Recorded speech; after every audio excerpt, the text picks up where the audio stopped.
Kick back, have a sit, turn it up, get your fix. Time to upgrade, augment, but stay real, this the naked patient. Come by, the doc is in, you'll understand why it's good to be Nick. Like a tattoo, these words stick. All net, never throwing up bricks. Let's grow together through the weather, we can make a dent. Authentic people sharing stories, hope that it clicks. No need to dress it up, this is real as it gets. Let's strip it down, it's the naked patient, yeah.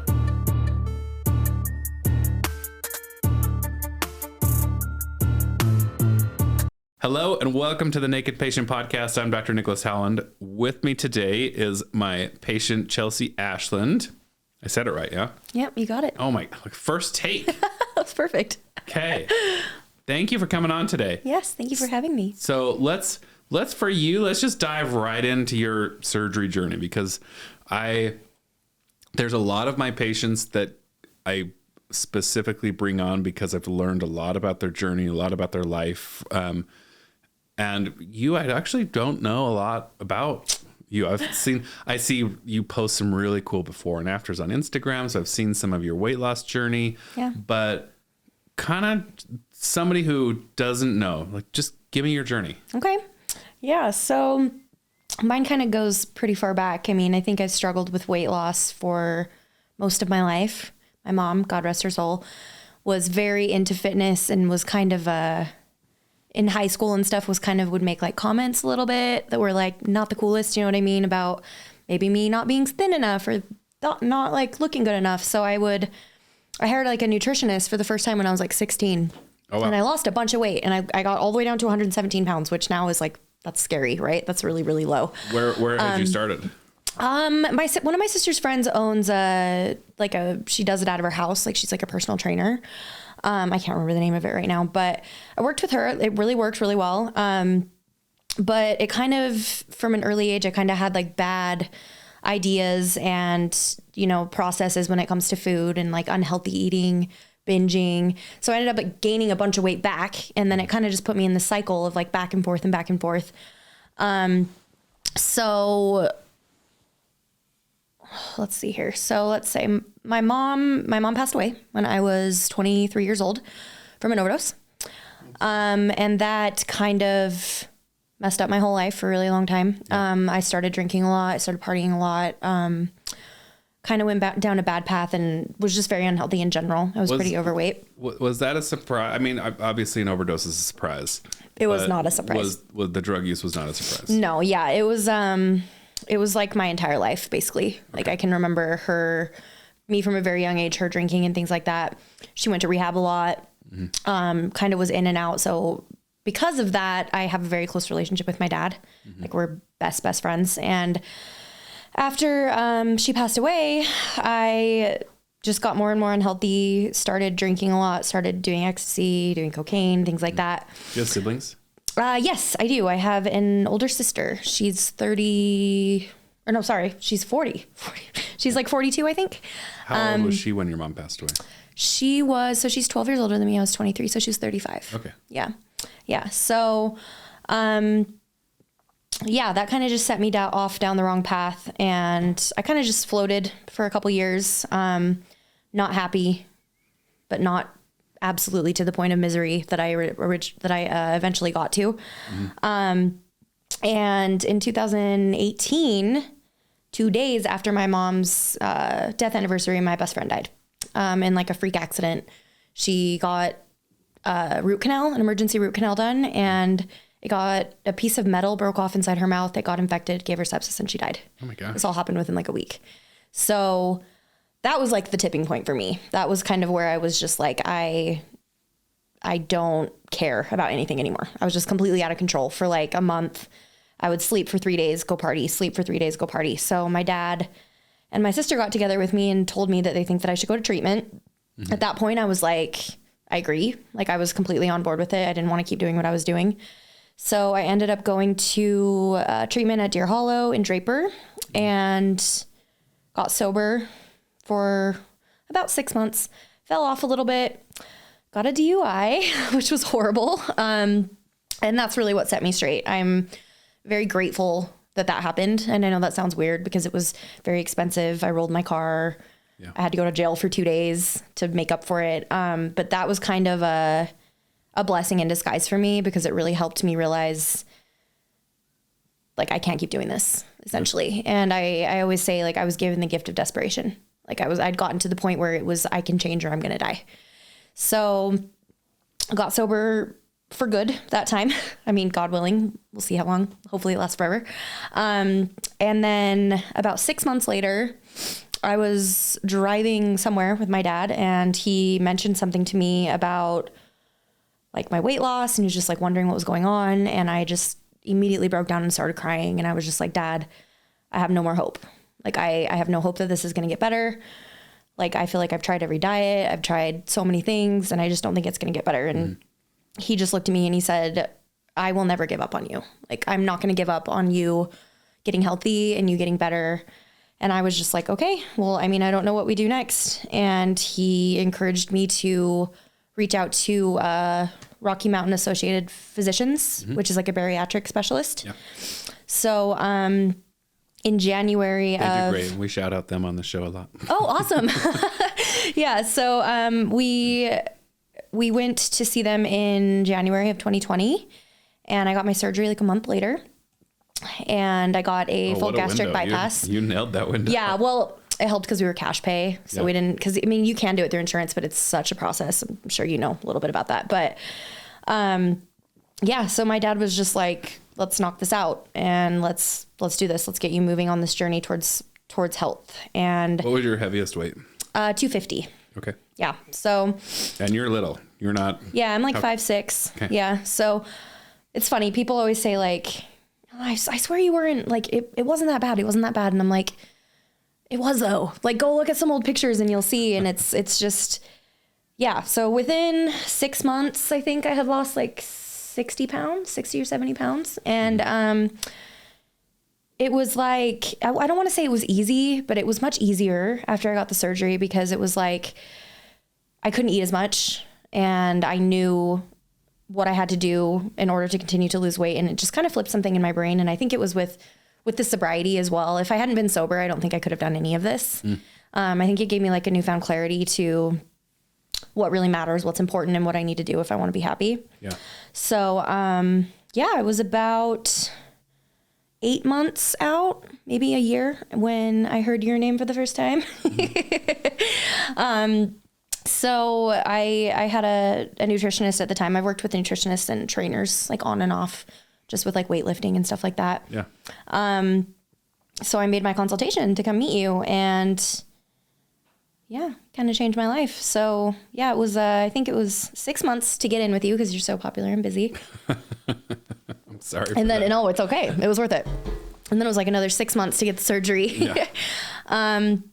But it's been extremely life-changing because it's like my whole entire life, it was just, I had this like superficial wish. I want to have a flat stomach. I want to have a flat stomach. That was the first thing I told you when I met you, I think.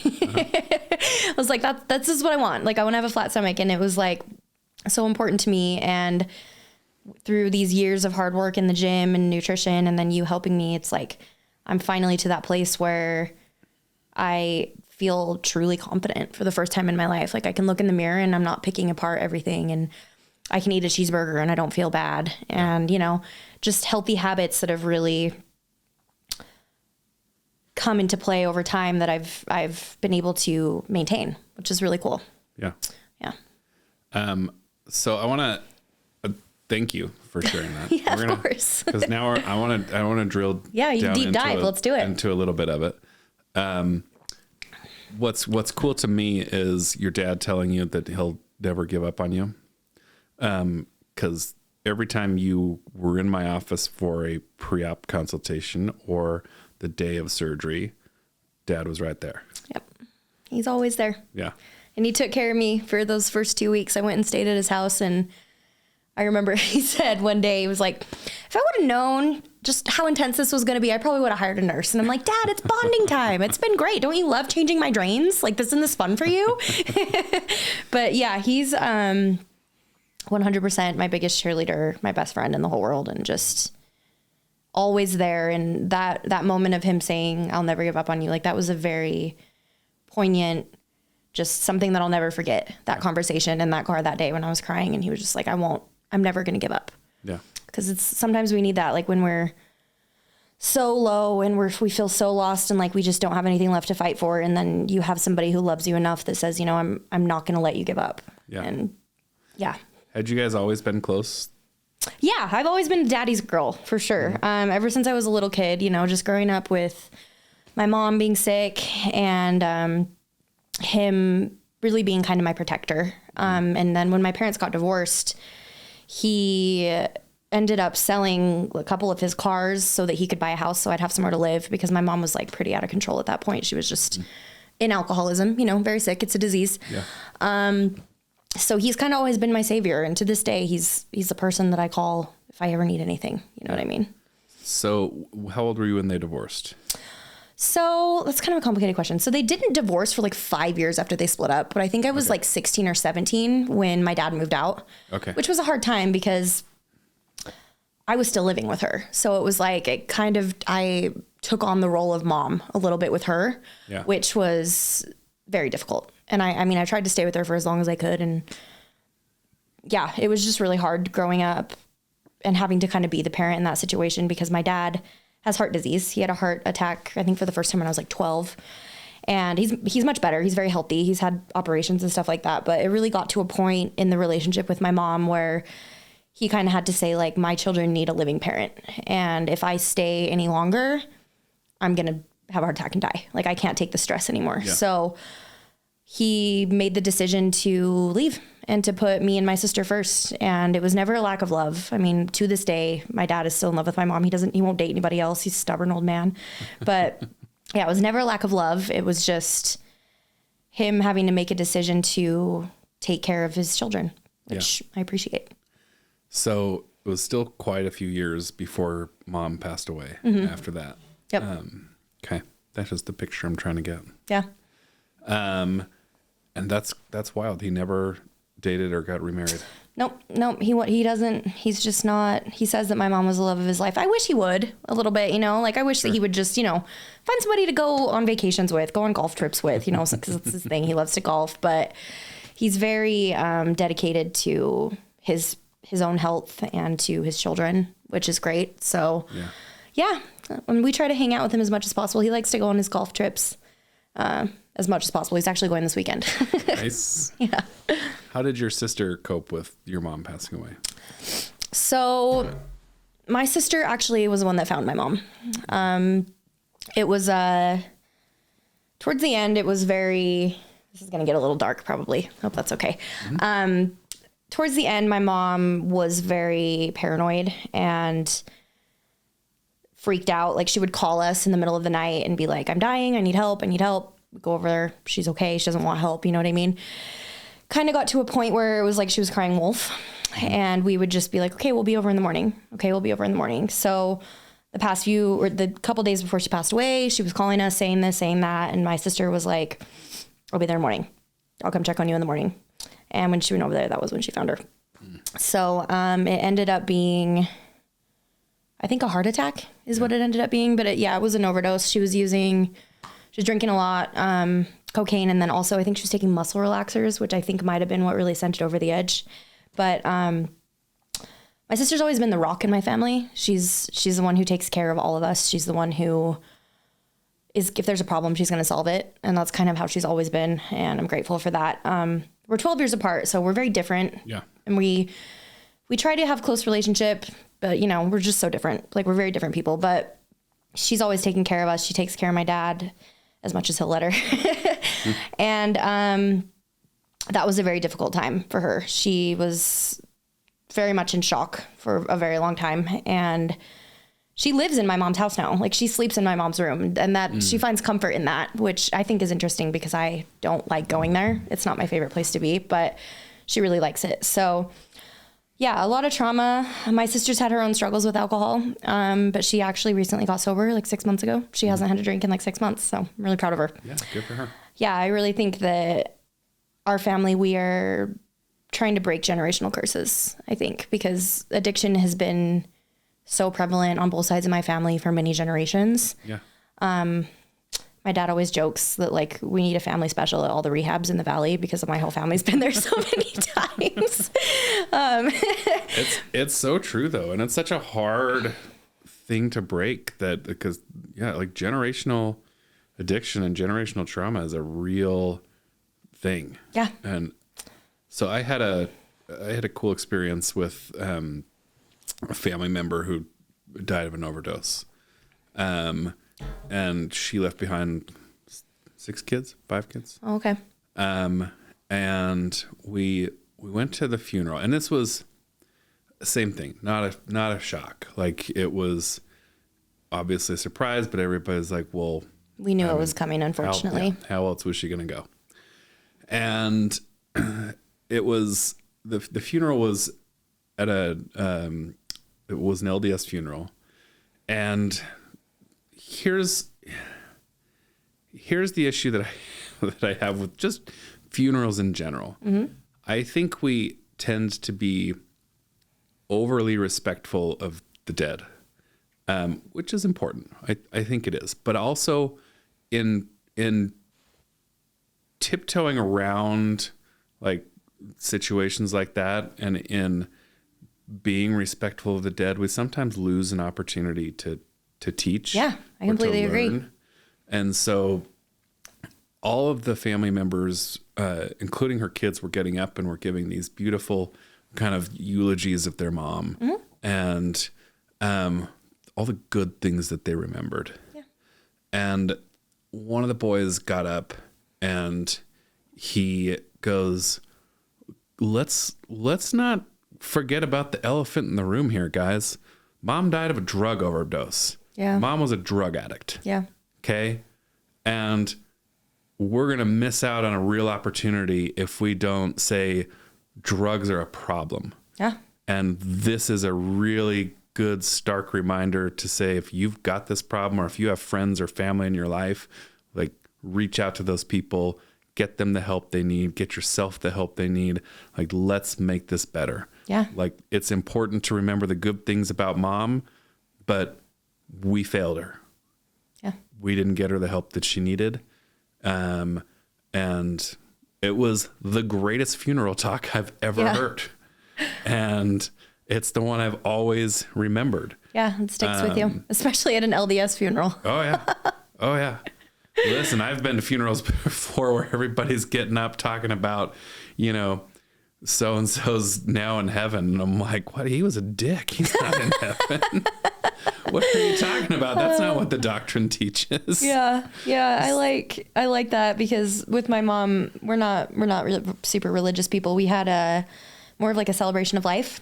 Uh-huh. And it was just like, kind of like a party. Like, they served wine and we had music and we like had a guitarist play and stuff. And, I love that. I think that's what I want. Yeah, me too. That's what I want too. It was good.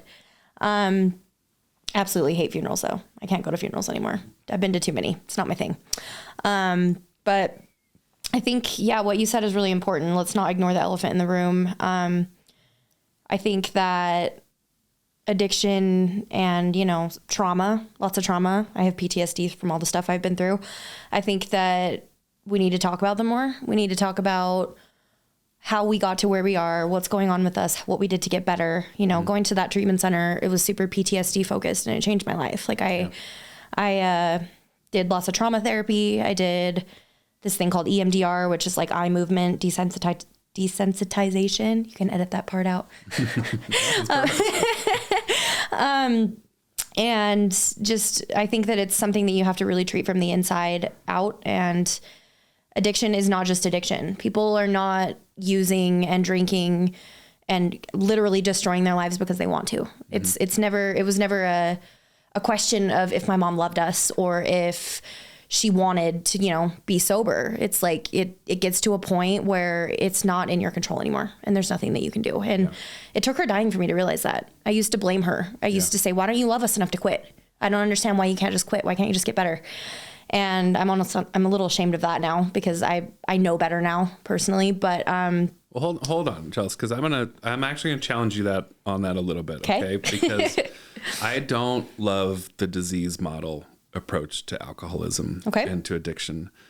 I'm not saying that it's not. Okay. But I think the problem with that model, with saying this is a disease and there's nothing you can do about it, it takes away any kind of hope. I agree. I completely agree with that. Look at you. You are an alcoholic, and you have made the changes. Yeah. And so don't discredit yourself for the changes that you made. Yeah. Your mom didn't have the fortitude that you have had to overcome the generational trauma. But I also think that to look at her and say, oh, it was just too much, she couldn't. No, that's bullshit.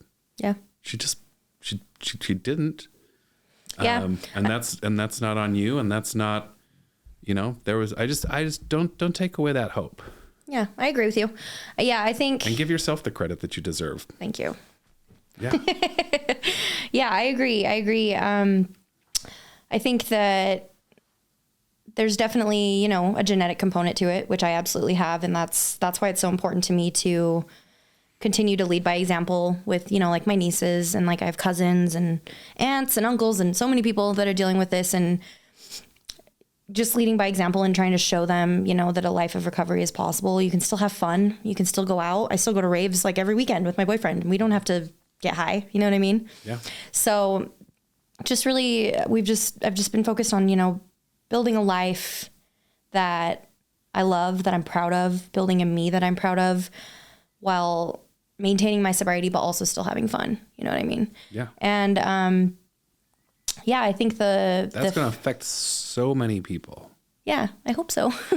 No, not just the people that you just listed in your little internal circle. Mm-hmm. I mean, you're breaking generational trauma will affect generations. Absolutely. Yeah, I couldn't agree more. And I think that it's finally gotten to a point in our family where it's like somebody's going to have to stand up and fight back and really do the work to put this through, because it's like, it's just decimated my family on both sides. Like my mom, my grandparents, both sides of my grandparents are gone from it. And it's like, it's just to the point where we need to make some changes. I mean, and tell a new story. I want to tell a new story. If I have children, I want them to be able to never have to see the version of me that's drunk and high. They never have to know that person, which I think is really cool. And just trying to continue to fight for my mom. Like, she's gone, but she's still watching, and I hope that she's proud of the things that she's seeing me try to accomplish. And like I said, leading by example, I try to, if you haven't noticed, I'm very open on like social media and stuff like that with my story. And I've had so many people message me like, oh, you're inspiring me to get sober. You've inspired me to make an appointment with Dr. Howland. You've inspired me to start this diet, to hire a trainer, to do this, to do that. So it's like, I think that being as transparent as possible with my story and the things that I've been through, it really can change a lot of people's lives and help them.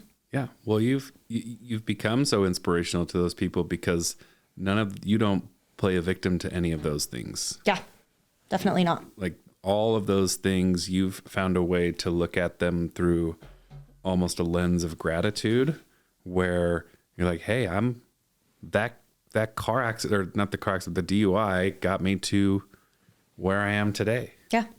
And, same with like my mom dying and my best friend dying. Like if those things hadn't happened, I think I would still be continuing down that path and just, repeating that same cycle in my family of losing everything to addiction. And it's just, that's not going to be my story. That's not what I'm going to do with my life. I'm going to, instead of laying in bed and wishing that things were going to get better and that I could have this and that I could look the way that I want to look, feel the way that I want to feel, date the man that I want to date, I can get up and I can make those things happen. These are things that are achievable, but without the sobriety piece, they're not achievable, at least for me. No, good for you. Thanks. Like, seriously, when I started, so I did like the 75 hard challenge. Yeah, right? I saw that you did that. That was cool. And the first night that I went to bed for it, it hit me. I was like, oh shit, I've not gone to bed without a glass of whiskey in 6 years. Oh, wow. And for a second, I thought I might wake up in full blown withdrawal, having DTs tomorrow, Yeah. and have to go to a hospital. Like this is a much bigger deal than I'm even realizing. Yeah. And I didn't. Like That's good. I'm glad. I did good. And like at the end of the day, I'm like, oh, I'm not an alcoholic. This is great. Now I can't have a drink for 74 days.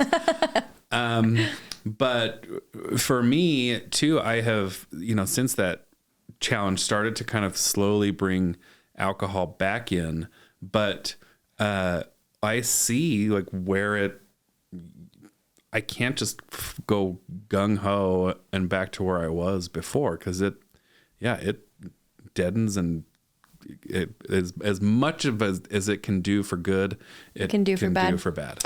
Yeah, that's another thing, and I think that society as a whole and a lot of young people in the generation that's coming up right now are realizing that, first of all, you don't have to be a drinking at 9 o'clock in the morning alcoholic to realize that you might have a problem with alcohol. Yeah. And that also doesn't mean, even if you do realize you have a problem with alcohol, it doesn't mean that you're an alcoholic. I mean, you don't have to reach an absolute rock bottom. You've lost your house, you've lost your car, you've lost your family. You don't have to do all those things to realize that you might have an issue with alcohol. And there's a lot, the alcohol-free movement is really cool right now. There's Dry January, my sister was telling me there's some bar in downtown Salt Lake called Curiosity. It's a sober bar. They do mocktails, which I think is so cool. Yeah, that's a huge up and coming thing, is the mocktail market. I think it's really cool because I could go on a spiel on this, but I just think that big alcohol and the way that alcohol is advertised to the public, people don't realize how dangerous it really is and how bad for you it really can be. It's just, in a lot of ways, it's putting poison in your body, and it's just so normalized. Like, it's the only drug, alcohol, whatever you want to call it, that you have to explain why you don't do it to someone. You know what I mean? It's like, why do I have to give you reasons for why I am not ingesting this alcohol? You know what I mean? Nobody's explaining why they're not using heroin. Why aren't you using crystal meth? What do you mean? I love it. Love it. Yeah, and it's really fun to see friends and family kind of hop onto the journey and realize, like, I don't really need this to have a good time, because there was a time in my life where my friends would be like, let's go to the movies. And I'm like, can we go to the bar first? Like, I need to have like at least 3 glasses of wine before we go to the movies. And I think back on that now, and I'm just like, why did I need to have 3 glasses of wine before I went to the movies? Like, we're so conditioned to the movies. Yeah. I mean, it was fun, I won't lie, but we're just so conditioned to think that we need it. It's just, no, for real. You're not going to have fun if you don't drink. You're going to have a terrible night. Yeah. You're boring.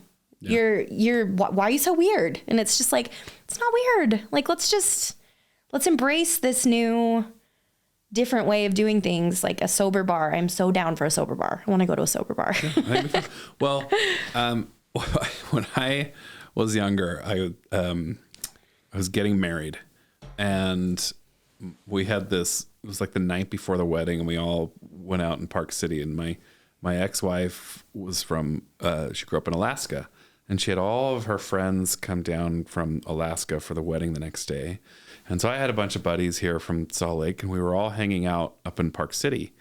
And a lot of her friends from Alaska, so I grew up Mormon, no longer part of that church. But at the time I was. And so her friends, though, that were from Alaska were not. And we were bowling or out to dinner or something and just being goofballs. And her friends were like, so none of these guys drink? And she's like, yeah, none of these guys drink. They're all Mormon. They're like, they just act drunk? She's just like, no, they're just having a good time. And it was such a shock for these people to see sober guys just being goofballs and enjoying life and having a good time. And it's, I have not gotten to that point where I'm like, okay, alcohol needs to be completely cut out of my life. And that's okay. There are some, for me, like, I love a glass of wine. I love a glass of whiskey. I love that it will open up a conversation. And I love the good that it can do. Yeah. But there's such a propensity for it's so damaging when in the wrong direction that I think there's a lot of people that need to look at it and say, you know what, can't be for me. Yeah. One of my favorite quotes, it's a Robert Downey Jr. quote. I don't know if you know, he's in recovery. He used to be like out of control, went to jail, prison, all that, got sober. One of my favorite quotes by him is, sure, I'd love to have a drink at dinner, but I've got plans for Christmas. Oh, sure. Like, yes, one drink sounds great. Like, can't you just have one drink? I would love to have one drink, but then I have to have the bottle. And then 2 hours later, I'm on the phone looking for cocaine. Like, some people, like you, have a glass of whiskey. It's great. It's awesome. But it's like, where me, it's like, if I have one drink, I'm probably going to ruin my life in the next week or so. So, you know, things we can learn to live without. And I absolutely, if I could be just like a social drinker, I totally would. Of course. Who doesn't love to feel a little tipsy? Sure. Totally. But, you know, another thing that I've learned, like in the rooms of AA and stuff, is different isn't bad. Like, it's you're going to have these new experiences and things are going to be different. You're not going to get drunk before you go to the movies, but it's not a bad different. It's just different. Yeah. It's just a new way of living and a new way of doing things. And for me, the letting go of one thing has helped me to find everything else. You know what I mean? Like, it's stopping doing one thing has opened the door for so many other areas of my life to flourish. So to me, it's worth it. That's really cool. Thanks.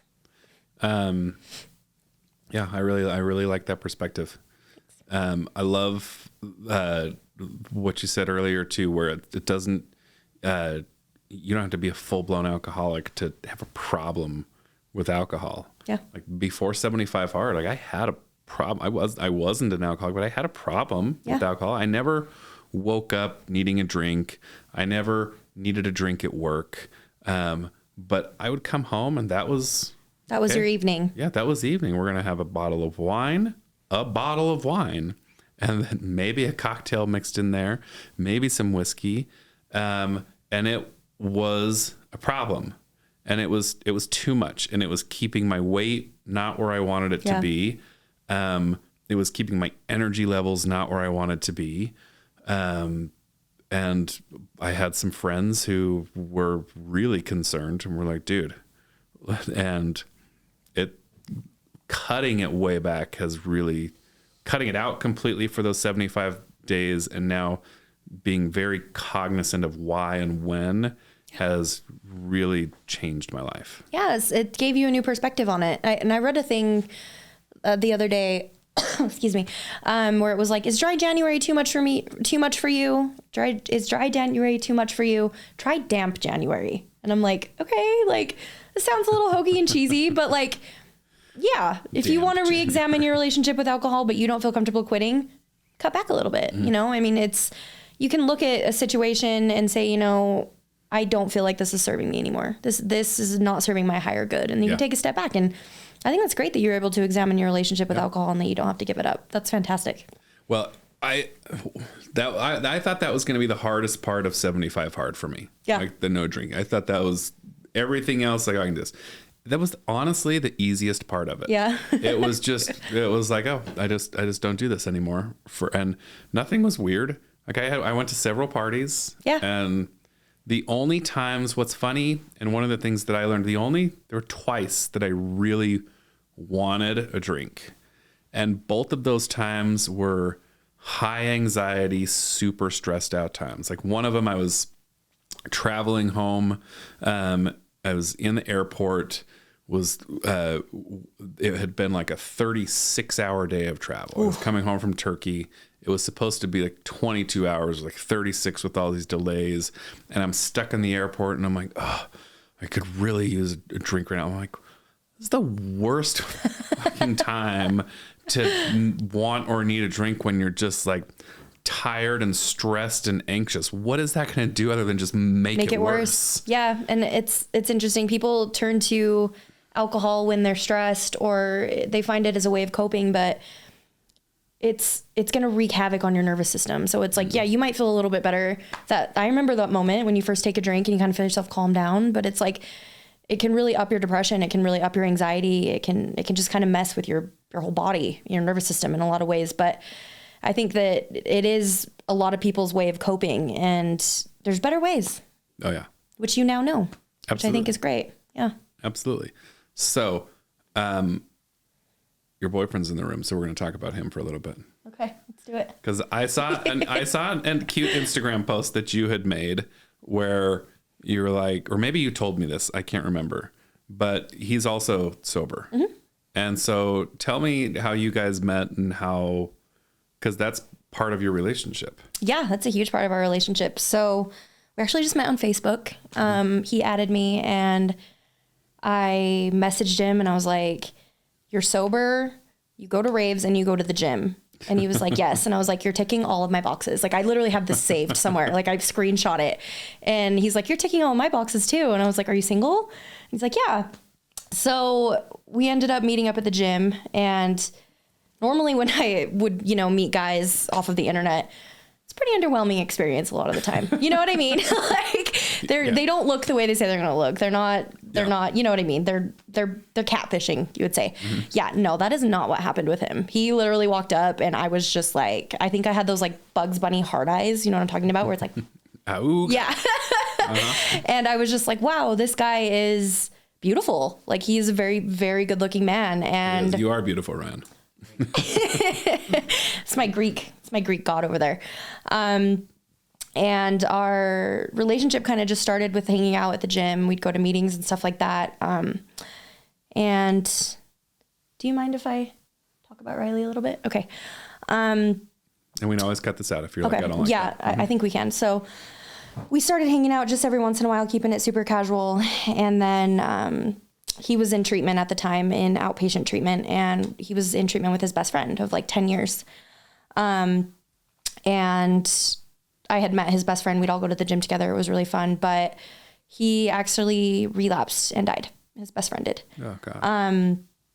It was a horrible experience. And I was really the only person that he would really talk to when all this was going on, because I was like, my best friend died too. Like, I get it. I know what you're going through. So that really bonded us. I took him to the funeral. He came to my house all the time. We just immediately, that was kind of like the glue that kind of pulled us together, and it dropped a lot of walls between us really quickly. Mm-hmm. So we bonded a lot through that. And he always says that like I saved his life, and I feel the same way. Like he did the same thing for me. We're both in a really good place. He just got his year sober, I think, just a couple months ago. So we're a little bit over a year now, which is massive. I'm so proud. Congratulations. And we just have added a lot of substance and quality to each other's lives. We both work out. We both go to the gym. We both rave. Like that was the things that originally attracted me to him. But we just have so much in common. And hold on to those things. Yeah. The one thing I would say is I'm very glad that you guys were able to help each other out through such a hard time. Yeah. Don't let that trauma bond be what keeps you together. No, absolutely not. And I'm not criticizing the relationship at all. I'm just speaking from personal experience. I got you. Yeah. And our families get along really well. His mom is like my second mom, and he's been working with my sister a lot, doing like demolition stuff, and it's just really kind of worked out in the way that I always wanted a relationship to work out. You know what I mean? It's always been before. And I truly believe this all goes back to getting sober. This all goes back to losing the weight. And I don't say losing the weight in the way that I look better so people want me because I look better. I mean it in the way that I didn't just shed like pounds. I shed my own insecurities. I shed my fears. I shed, judgment of myself, and it really allowed me to become who I really am and who I've always wanted to be. And this person that was hidden underneath my body fat is the actual like real version of me, and I get to be that person now. Yeah. So all of this has helped you find and live real, authentic you. Yeah. And people look at weight loss as almost and health as, I'll figure that out when I get these things in order. And the truth is that should be number one. Yeah. If your health is not where it needs to be, you can't do any of those other things. No, you can't. And so you got to get your health dialed in, number one. Yeah. So that then you can do the other things that you want to do. Yeah, absolutely. It's definitely was the cornerstone of me changing my entire life. It's just, I think about how uncomfortable I used to be within myself, how, you know, I just was so unhappy and didn't feel like I could really be me. Like I would see girls in cute outfits and this and that. And I'm like, oh, I wish I could wear that. And it's like, I could wear it, you know, but now I can really wear it with confidence. And it's a lot of people think that finding confidence and being so happy when you lose weight is like a superficial thing. Like you're saying like, oh, like I'm so hot, blah, blah, blah, blah. It's not so much about losing the weight. It's finding out who I really am through that process, through the five days a week at the gym, through the sacrifice of meal prepping and meal planning and, you know, all those things. It's finding out who I really am at the core, you know, underneath all of that. And then that's what has made me so happy. Yes. Do I look the way that I want to look? Am I happy about that? 100%. But it's more so the journey. It's not the destination, it's the journey. And it's the journey that took years and years and years. And finally getting to a point where I'm comfortable in my body. I'm happy with my body. I'm dating a man who I never in a million years thought I could pull. So, yeah. I think he's probably dating somebody he is excited about too. I mean, I would hope so. Okay. Anything else you want to talk about? I love that. I think that's a great way to end. Yeah, I think so too. And I have to pee really bad. Okay, let's get you out. Okay, Thanks, Chelsea. Thank you so much for listening to The Naked Patient Beyond the Operating Room. I'm Dr. Nicholas Howland. Please remember that every patient who appears on this podcast has consented to discuss their story and their surgery on the podcast. That way we remain HIPAA compliant. This is a free podcast. The best thing that you can do for us is to leave us a review online. Let us know what you liked. Let us know what you'd like to hear. Let us know how we can improve. If you are curious about anything related to plastic surgery, you can reach out to me on Instagram at Dr. Nicholas Howland, and I typically respond there, or you can reach us at the office at 801-571-2020, or we have an online form you can fill out at the website, www.howlandplasticsurgery.com. Any of our coordinators would be happy to help you. Thanks again for listening. Thanks for listening to the Naked Patient Podcast. Stay tuned for the next episode. Till next time.